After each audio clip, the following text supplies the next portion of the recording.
So in this lesson, we'll be talking about deontological ethics, in which Western philosophy came from the ancient Greeks, and one of the dominant forms of moral philosophy comes from the Greek language itself, which is deon, which is the Greek word for duty, and from that word comes the ethical concept of deontology. So deontology holds that morality is based on duties and obligations, that we as humans are bound by some unwritten code or codified system to do and say the objectively right thing. Another major tenet of deontological ethical theories is the idea that some actions simply seem or feel right, and they are adopted far and wide as such because they intrinsically are right. These actions are objectively and morally good, and they would have these qualities even without humans to come along and say as much. There is a reason why certain good and moral attributes, such as courage and honesty, have been championed by cultures all over the world. More important actions of courage and honesty are right in themselves, regardless of the consequences that arise from doing those things. But because the moral agents, the people, choose to act on that objectively, morally correct truth, they are doing the morally correct thing. Even if their action leads to unhappiness, their hands are clean because they acted with the purest of intentions and from a very pure place. The moral theory of utilitarianism argues that people have an ethical obligation to take the course of action that will lead to the most positive outcome. However, when it comes to deontological ethics, outcomes and consequences are not as important in the decision-making process or in the evaluation of right versus wrong. Acting under a morally correct rule system guarantees that doing the right thing is the right thing, regardless of the outcome or consequences. So the most cohesive, thorough, and lasting writings on the ideas were set forth by Immanuel Kant in the late 1700s. He was a pioneer in the philosophical subset of ethics, with books like Critique of Pure Reason, Critique of Practical Reason, and Metaphysics of Morals. So rather than deriving some kind of universal or widely accepted moral code from divine rules, church laws, or maxims, Kant's theory of deontology comes from what he affirmed were certain truths about humanity's ability to reason, and from that reason comes a sense of deon, or duty. One major way that deontology diverges from utilitarianism is that under utilitarianism, any action can be justified if it leads to happiness. In other words, the ends justify the means.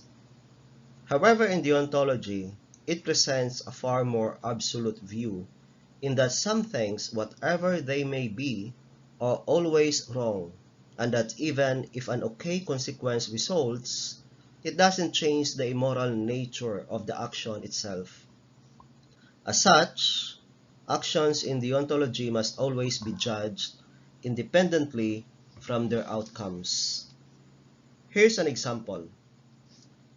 A man walks by a yard and sees a dog that's been tied up and neglected. He decides to steal the dog, take it home, feed it, and treat it well. So a utilitarian philosopher would argue that the man's theft was morally good because the outcome was favorable. The dog received happiness, right? However, in Kantian, or deontologists would argue that stealing is wrong, period. The outcome itself was a good one, but the nature of that outcome has little to nothing to do with the action that caused it because it is objectively wrong to steal. It's all well and good to separate an action from its outcome, but how is an action determined to be unambiguously morally right or wrong in the secular realm without religious maxims to point the way?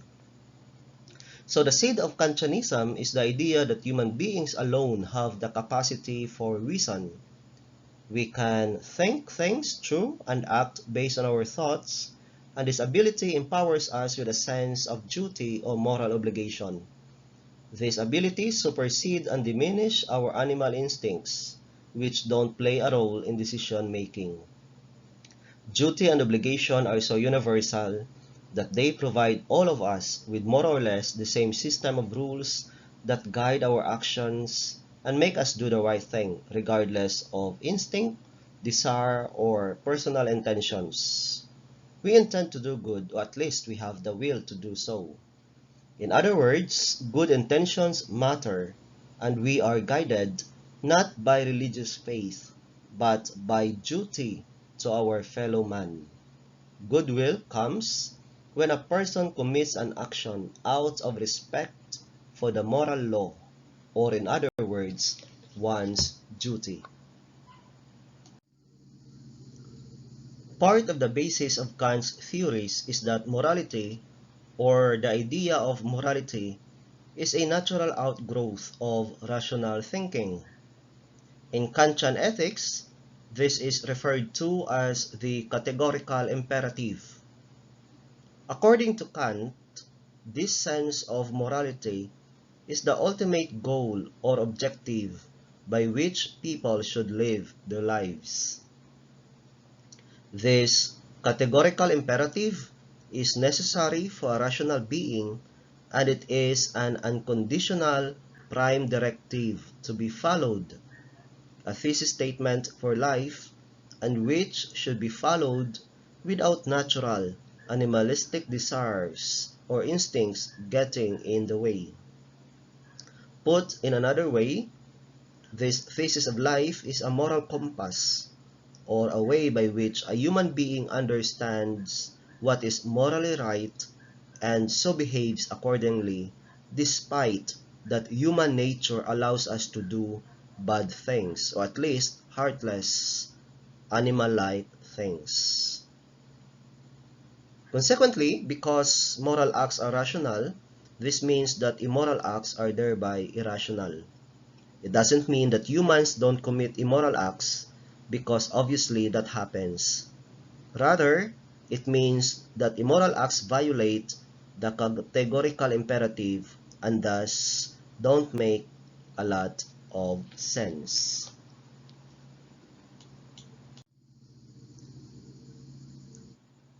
Kant set forth the idea of how to determine and define the categorical imperative, or rather how to work toward it, or state what it is. Certain criteria must be met, such as that the motivation behind a moral choice must necessarily lead to action. What follows is a step-by-step procedure for determining if an action is a categorical imperative set in the context of Kant's two primary methodologies for deciding if an act is ethical: the formula of the universal law of nature and the humanity formula.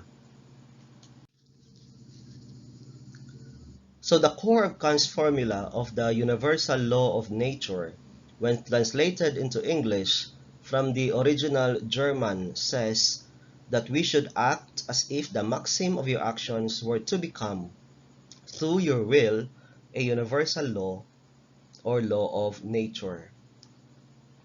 Unpacked from academic speak, Kant is saying that a categorical imperative determined through this method is any behavioral standard you expect from others that is something you must do too. No exemptions.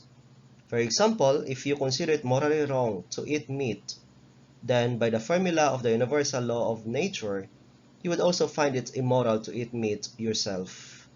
And then you would follow through on the categorical imperative and perhaps adopt a vegetarian lifestyle. Can suggest that a good law to follow yourself is one that could be universally acceptable, as he put it, an ascribed law of nature.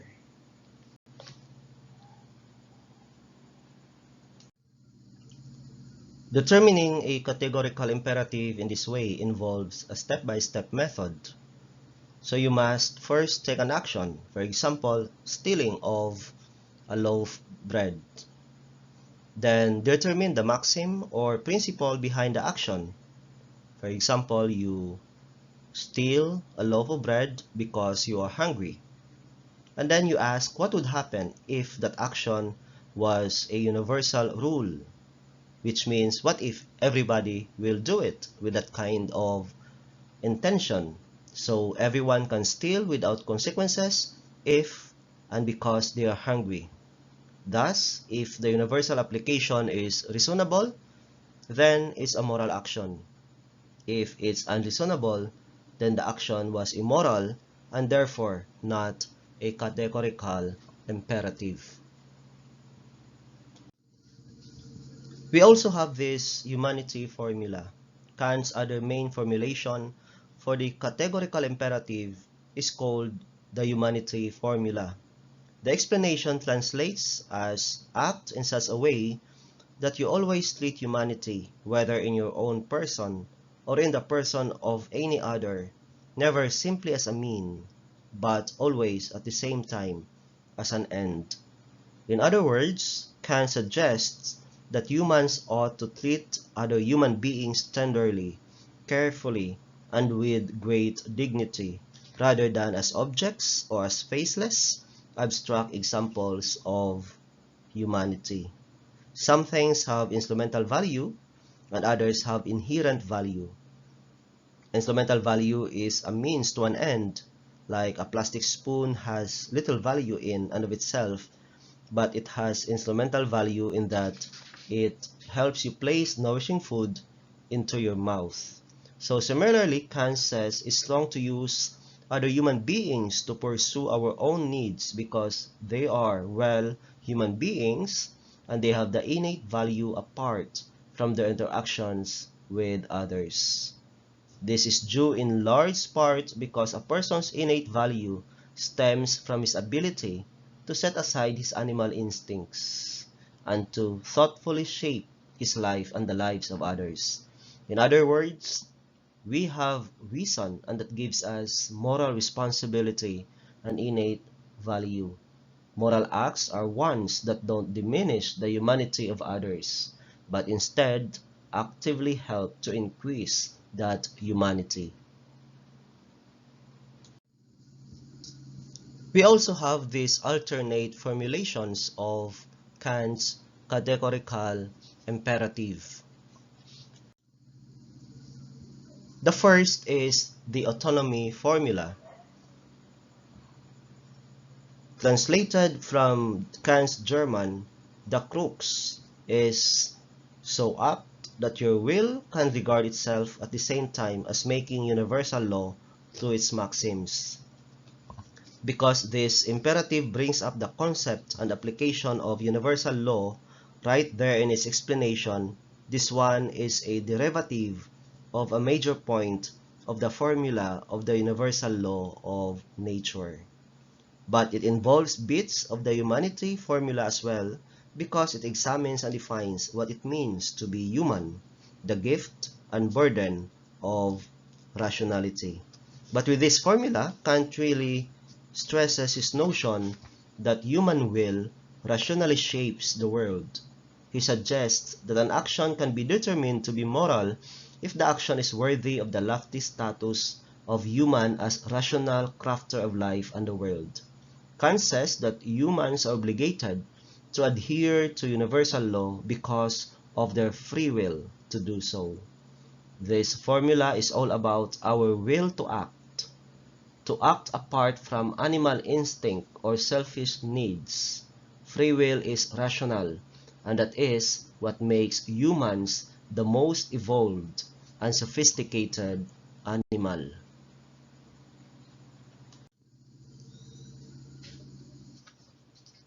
Also is the kingdom of ends formula. The fourth and final formulation for the categorical imperative is called the kingdom of ends formula. Kant states, "So act as if you were through your maxims a law-making member of a kingdom of ends." Kant, in effect, puts the power of deciding the universal laws into the hands of the individual, for all human beings are capable of that. Such is the universality of free will and rational thought, particularly involving previous categorical imperative definitions in how they apply to one person, so too do they apply to all of humanity. Moreover, the point is that the morality of all binds people together, thereby making everyone a king of morality and influencer of thoughts and actions. As such, an action should be undertaken only if it adds to or contributes to a moral community. Intent matters too. Does the intent behind the action have moral weight? Could that intent, not necessarily the action, function as a universal law in the community? In this case, the moral community of humanity? So Kant again elevates humans as our ability to reason out morality is what makes us the kings of the world. He defines animals as living in the realms of nature, while humans live in realms of grace.